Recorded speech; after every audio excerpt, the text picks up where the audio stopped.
नमस्कार बंधुरा welcome to my channel kitchen बम। आमी सुपर्णा।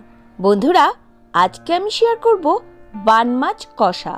गरम गरम भातेर साथे दुर्दान्त स्वादेर এই রেসিপিটি জাস্ট জমে যাবে। आशा करी आजकेर रेसिपि आपनादेर खूबই ভালো লাগবে।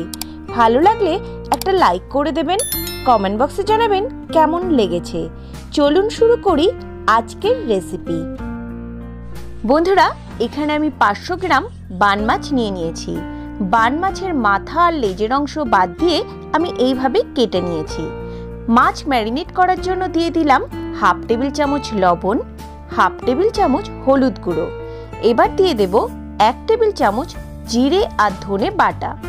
দিয়ে দিচ্ছি হাফ টেবিল চামচ শুকনো লঙ্কা বাটা। বন্ধুরা এবার দিয়ে দেব 2 বড় টেবিল চামচ সরষের তেল। সবকিছু ভালোভাবে মাছের সাথে মাখিয়ে নেব। ভালোভাবে মাখিয়ে নেওয়ার পর মাছ আধ ঘন্টার জন্য ম্যারিনেট করে রাখবো।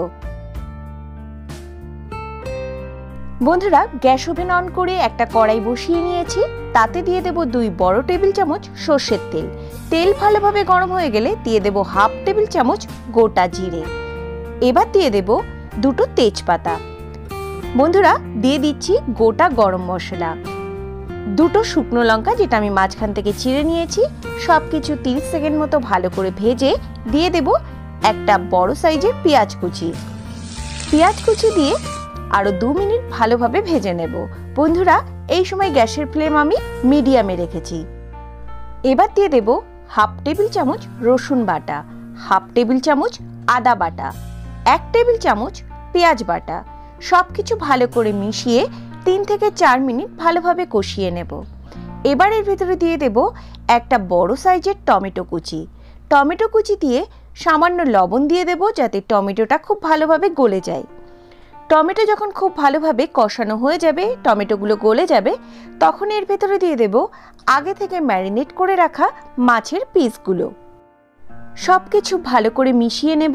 বন্ধুরা যে পাত্রে আমি মাছ ম্যারিনেট করে রেখেছিলাম তাতে 1 বড় টেবিল চামচ জল দিয়ে সেই মশলা ধোয়া জলটা এর ভেতরে দিয়ে দিচ্ছি।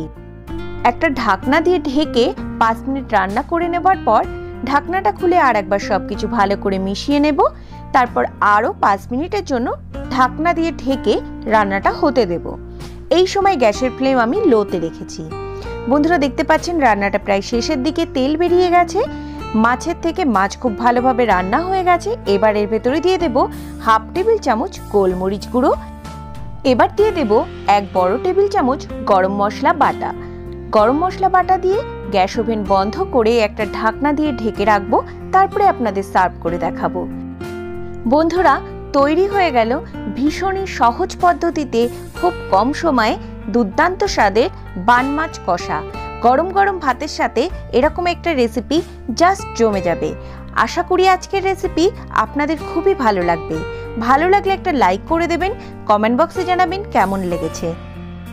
নতুন বন্ধুরা আমার চ্যানেলকে সাবস্ক্রাইব করে আমার চ্যানেলের পাশে থাকার অনুরোধ রইল।